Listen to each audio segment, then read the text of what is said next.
Hey everybody, welcome to Buzzing About Romance and Author Spotlight. I am Becky, and joining me in the co-host position for this episode is Leah. Hi, Leah. Hi. And we are super excited to be joined by author A.L. Jackson. Amy, welcome to the podcast. Thank you so much for having me. Or welcome back, I should say. Yeah, I've been before, yes. I'm excited to be here again. It's one of those where I'm like, how long has it been since we talked to Amy? Can we justify? Yes, we can. We can always justify it. Yeah, I'm like, you guys just invite me, I'll be here. We love it. Because I saw your cover reveal for this latest book, this new series that you're writing, and I'm like, there's a lot going on here. I need to know what's going on. I need to know where we're going, and we need to talk about it. Yeah, I love I'm here these for it. covers, like the people cover, the discreet cover. Like I just love everything about every single cover on this series so far.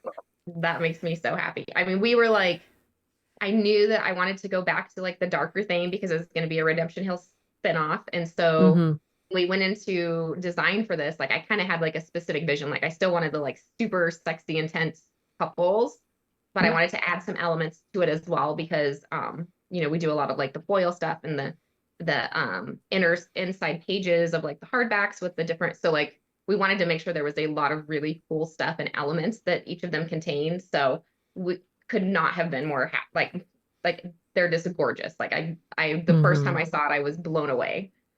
Well, and I have to tell you, your release boxes that you sell on your website are some of the best boxes.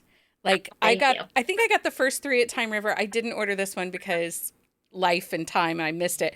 But obsessed with your book boxes. Your books are beautiful. The vellum inlays that you get and all the fun stuff. Yeah. I can't take credit for it because Devin does most of that. She does a lot of the sourcing. We kind of throw ideas around and then she goes and makes it happen. So she is like the magic behind that. But oh my gosh, this last box I told her, I was like, I have to have one for myself because I love every single thing in here. And she's like, no, like they're all, and I was like, no, I need one. That's so fun. Well, she does amazing because the sourcing, every item means something or it has just a little bit of that personalness to it. It's so fabulous. So Devin, shout out to you for being amazing. I love her. She's awesome. I mean, like, come on now. She's amazing. She is pretty amazing. You're not biased or anything, though. I mean, although we might be biased because all we have to do is email her and be like, hey, Devin. And she's like, what do you guys need? I gotcha. She's on it always. Yeah. Like I'll ask her something. She's like, oh, that was done 2 months ago. I'm like, okay, good. Okay, so you guys can head over to our website at buzzingaboutromance.com to see to read about Amy's bio and all the places to connect with her. We have that all linked up and featured over there. But we really need to talk about this new book. Yes. And really we need to talk about Moonlit Ridge as a whole. Because I'm a little obsessed already. But let me even say, like, this is going to be a decent sized series. Yeah, there's 5 books. I'm really excited about that. Yeah. I wanted it to be a little bit longer because I was like, I think I was sad to get out of Redemption Hills. And so I was like, I'm going to make this just a little bit longer because I'm writing faster now and I'm publishing faster. And I was like, I think I can like make this happen and still make, because I don't like it like so spread out where people have to read the same series for years and years. I know some people love that, but I think sometimes people get bored, if it's drawn out for too long. But I was like, when I had the idea for it, I was like, yes, there's 5 guys. They're total found family. I could just envision the way that they came together and all the details surrounding it. So I was like, this has to be. Yeah. Well, there was magic in that Redemption Hills series.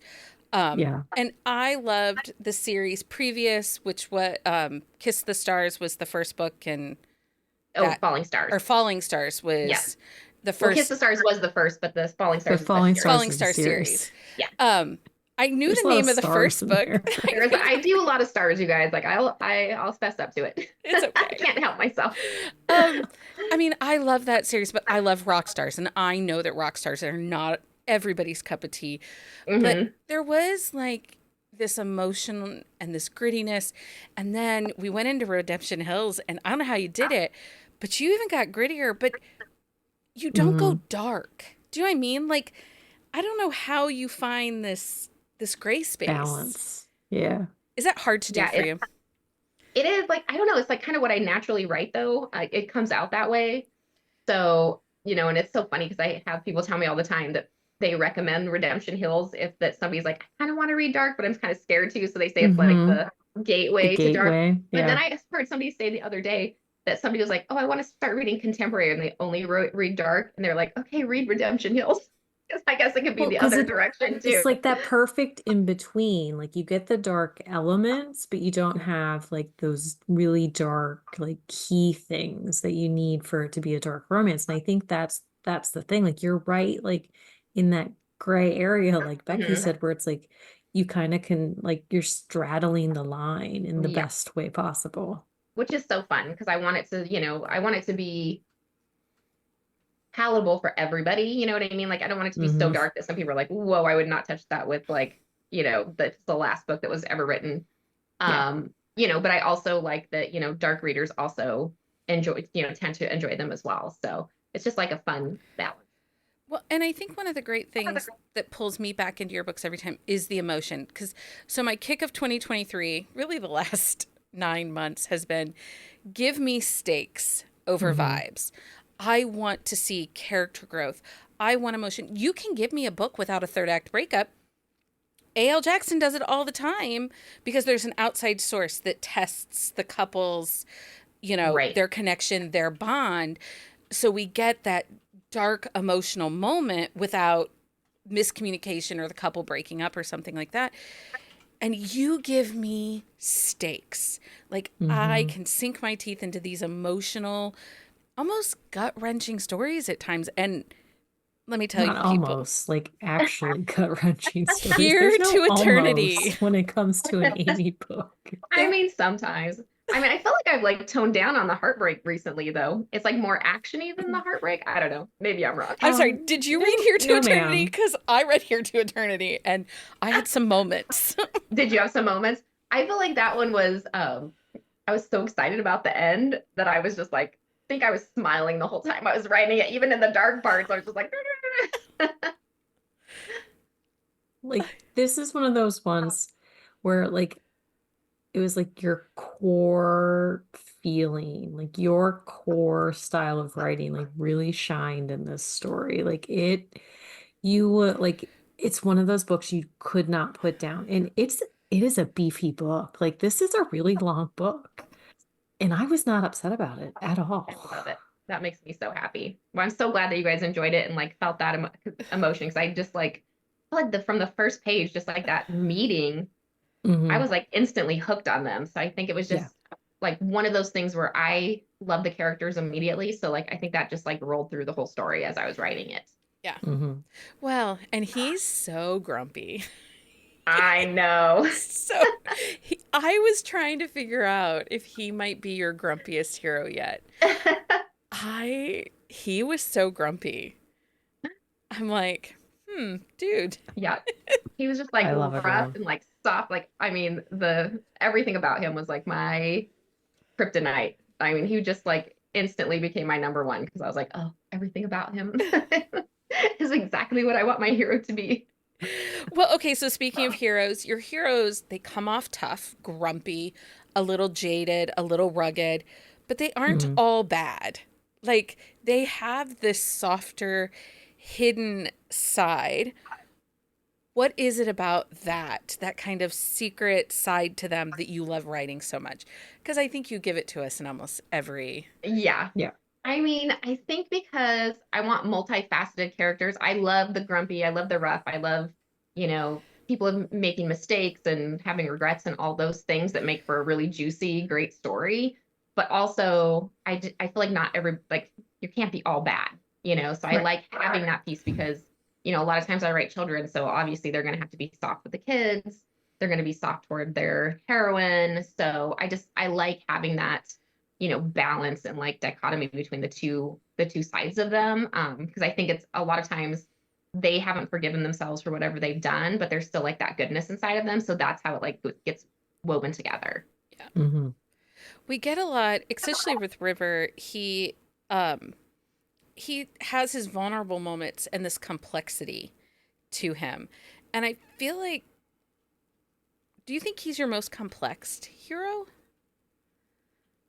I mean, on some level, yes, because, and I think that his like, you see the flashbacks and how like his, teenage years were. And I mean, I think he has these so many elements of himself, between like the secret society, taking care of, his sister Raven, taking care of his son Nolan, um, being like the leader for, his found family. Like he has all these pieces of him that make him like super complex. And I think he's very torn between different things, because he feels guilty over, certain aspects. And then others, he's like, I'm not going to feel guilty over that either, even when it's like, obviously like not necessarily on the most up and up.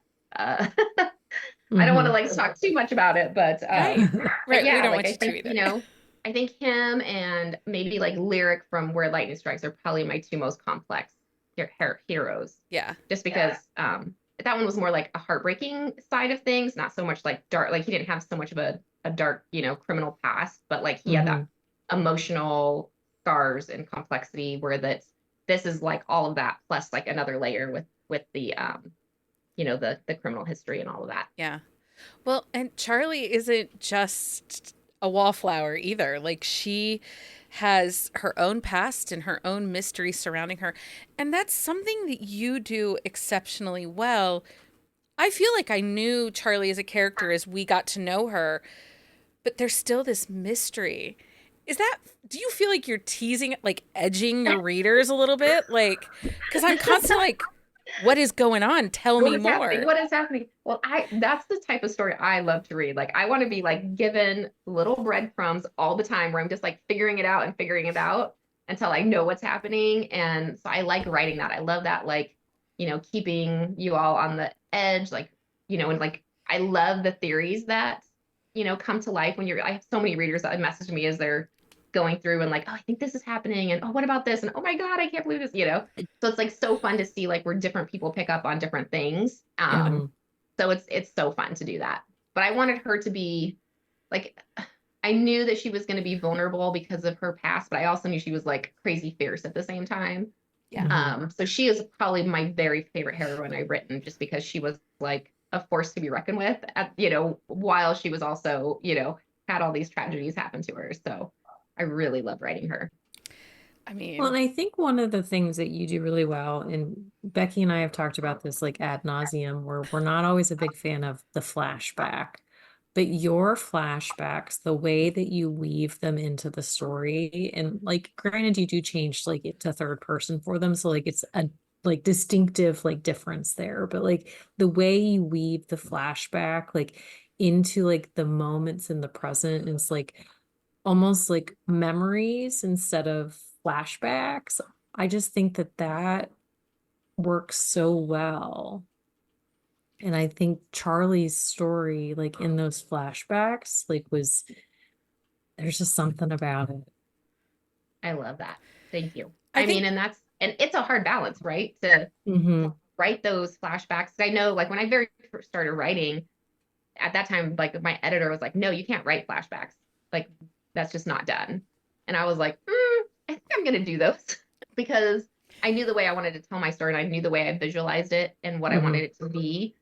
So, but it is like a balance because you can't have them like super long. Like I want them just to give you like that meat, but they have to have just as much, if not more emotion to them as the rest of the story. So I try to make sure that like when there's a flashback back, like every single thing about it is compelling and weaving that mystery. And the third person, I feel like just removes it a little bit. So it's almost like you're, like you said, like a memory. It's almost like you're hovering over it and watching it happen. So I'm so glad that you experience it that way. your flashbacks are some of the only ones that we don't grumble about, just so you know. It's true. We don't. Well, thank you. We do not grumble about yours. We'll get on a tirade in an episode and start talking about flashbacks. And either I'll say or Leo will say, but not the A.L. Jackson flashbacks. We do not think that applies. Well, you guys don't even know how much I appreciate that. You can tell your editor they were wrong. Yeah. Yes, you need Well, that was those. They work. I probably couldn't even remember that editor's name. That was like the very first book that I wrote. And granted, the flashbacks in that book were way too long. I had a lot to learn when I started, but Yeah, that's but okay. book one, like there's always room for growth and Yep, change. Like absolutely. It's been a journey with every book. Well, yeah, and you've had, and we're just going to touch on it briefly, and then we'll get back to From Here to Eternity, Here to Eternity. But you've had a lot of exciting things in 2024 happen for you. Yes, it's been awesome. It's Like so I've exciting. been like floating on cloud nine over here. Redemption Hills got picked up by Entangled for paperbacks, so people will be able to find those. I think it's starting in January. I don't know. I have them all pre-ordered because I am that next level. they're so pretty though. They're so gorgeous. Pretty. And I'm like ordering a bunch for the store because I mean I've got it. I have to have those. I'm so excited about it. And it's just like so fun that it's like one of my very favorite series and that they are having this like new life breathed into them is the best feeling ever. And so then also you wrote and had a romantasy picked up by Traditional Publishing. Montlake picked up a romantasy that you wrote, and you can't talk about it, and we understand, but we're so proud of you. Like, not that we had anything to do with it. Very little. But it's just... it's great. I mean, I'm so excited about it. I started writing that book like 12 years ago. I don't know if you guys know the like story behind it. And like, kind of like I felt it just didn't feel like the right time to publish it. Like, you know, really spicy romance was like, and contemporary was like coming on. And I was like, oh, I just don't feel like this is like the right time to write. And at the time I was calling it a paranormal, which is really not smart. It's like a cross of paranormal and fantasy. And so I just like, as I saw like people writing it again, like seeing romantasy, I was like, ooh, I want to like dust that off and write it. So like just became like the perfect moment. And it's funny because I told my agent like maybe 7 years ago about the story and she was like, oh yeah, no, I couldn't sell that right now. And then 2 years ago, and we were at Book Bonanza having a meeting and she goes, you remember that story you told me about? And she was like, I can totally sell that now. And so that's when I like actively started, you know, working on it again. And so that actually comes out January 7th. So it's coming super fast. That's so exciting. It is exciting. It's so exciting to see that because sometimes I feel like for us, you're A.L. Jackson. We love your books. We've been reading them, I think, since the dawning of the podcast in 2020. But now to see other people finding your books and to finding these incredible stories and characters, I'm just like, yay! Thank you so much. You're so welcome. Okay, so real quick, we have to talk about the chemistry and the tension that you give us in this book. Because not really anything that you put on paper, but especially this one. The tension, my friend, like there was, and it wasn't, I don't want to say it was angsty, but no, because like you felt that tension between them from the moment like he locks eyes on her in that tattoo shop. As soon as he locks the door, it's like that was like a moment. But also Trent knew what was up, people. Trent I know he knew what was happening. I loved that he just like walked out, like he's like getting a tattoo and he's like, I'm out of here. Right? So he like puts his shirt on, like he's just walking out without getting it cleaned. And it's like, he's like, you have to stop. Let me at least wrap it up. Is this your first tattoo parlor type? Yes, it is. Shockingly. And that's why I was like, oh my gosh, I haven't done that before. And I really envisioned that for him. So, and I was like, when I started writing this, I knew that it was going to be a crossover. And I was like, oh, this would be awesome if that, like, that's kind of how that, you know, obviously there's another history with them, but like, I knew that like River had given all the Redemption Hills guys their tattoos and stuff. So I loved having that he just has his art all over everybody. Which I like that present day connection that you gave them too. Like it's not just like because of the past and they're not just crossing paths like randomly. Like there's a reason they still like come together. Yeah. Yeah, it was really fun to bring those characters back and to have them part of it. Yeah. Because I don't think there's even any one of your characters that doesn't have tattoos. I don't think so. I mean, not in the recent past. No. I mean, my very first books probably maybe not, but like all the way from, and which I say this is like when I found my voice was Come to Me Quietly, which I wrote in 2012. And I think after that, like every single of my characters have been completely tattooed. Um, so this is Here to Eternity. I keep saying want to say From Here to Eternity, but it is not. It is Here to No, it is from Here to Eternity. It is from Here to Eternity. I like You want to keep saying just Here to Eternity, Eternity, like the movie. Right, and but not it is from Here to Eternity. So can you give us a little insight, like what can we expect from Moonlight Ridge? Like as a series as a whole, what can we the reader that would like all the books tomorrow, you know. I'm working on it over here. Well, I think it's like hard for, I don't want to like gush about it, but I'm going to kind of gush a little bit just because gush I'm so away. excited. That is what we were here for. I'm so excited about this series. And I think when I started dreaming it up, like every single one of the characters just like came to life for me. Like I knew exactly like what each of the guys, what their personalities were going to be like. So what this is, you're going to like have a major, like this is like found family to the extreme. They all came from really rough backgrounds and they came together and took care of each other and became this family. And you're going to get, you're going to get suspense for sure. You're going to get super, sexy, rough, gruff heroes, alpha heroes always. And then, I mean, each of the heroines is going to be, I think, drastically different. So this is a really fun part of it is that, there's a lot of different things happening. But yeah, you're just going to get those super sexy, intense stories with, a lot of heart, spice, suspense, banter. Cause I just like to weave all the things in. It's so much fun. Cause I like, I don't love for a story just to have like one tone. So it's like, I feel like the different scenes kind of weave themselves together that way. So yeah, I'm very excited about it. It's so exciting. Leah, do you have any questions? Wait, I'm supposed to say there's 5 books, huh? Oh, there's 5 books. I'm really excited for, is it Cash? He's the reclusive dude. Like I like a recluse. Although Raven is next and I'm very intrigued by her story. Well, yes. She's with her younger sister. It's pretty, like, I really love it. I probably will be like a bawling mess of chaos while I read that story, but I'm okay with that. It's very emotional, but it's like really cute as well. Like it's very cute, sweet story, but like super sexy and all the suspense too. So the way that they talk to each other and interact is like I was just like swooning on every page, like, oh my God. I'm very excited. Oh, okay, Leah. Well, we know what you're going to be. Like Jonesy. I know. I'm like thinking about it now. Like, she's like, all the things. Oh my God, you're such a nerd, but I love it. Okay, From Here to Eternity releases today, October the 15th. It is available in Kindle Unlimited. It is also available in audiobook form and paperback.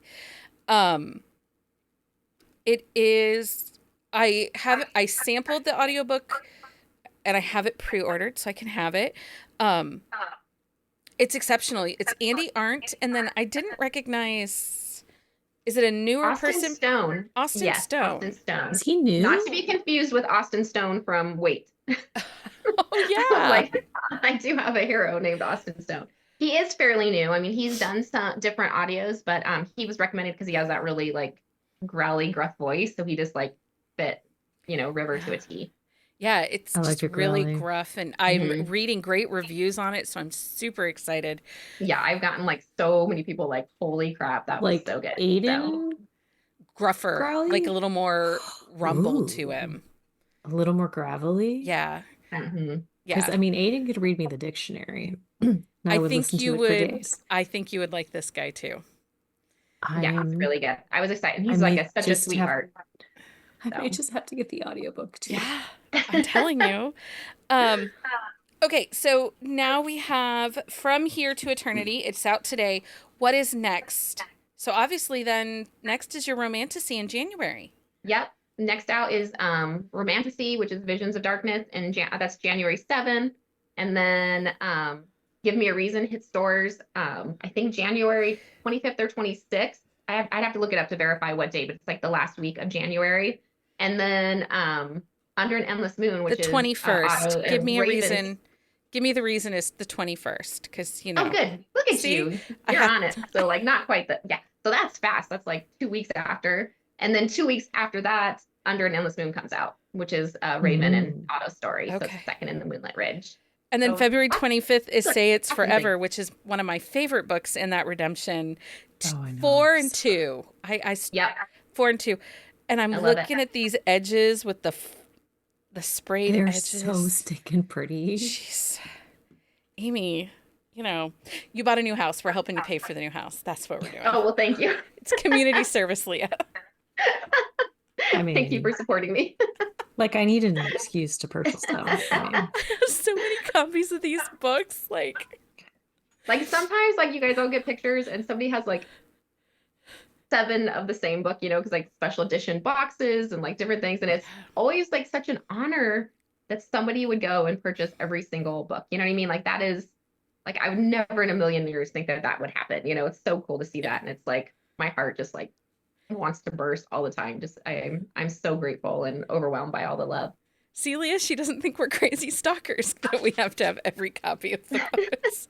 I mean, I basically admitted to an author I did an interview with a couple weeks ago that I essentially stalk her, and she's like, "It's okay, it's fine." But you're a nice stalker.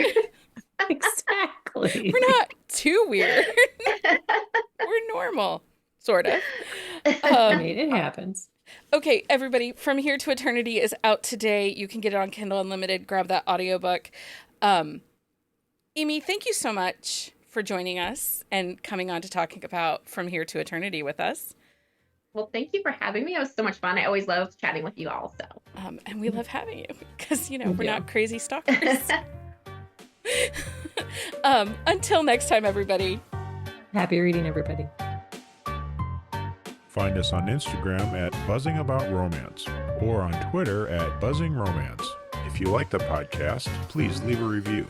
If you'd like to support us directly, join the Bookcase and Coffee Patreon and receive exclusive content only available to Patreon members. Check out bookcaseandcoffee.com for our on-the-shelf show notes.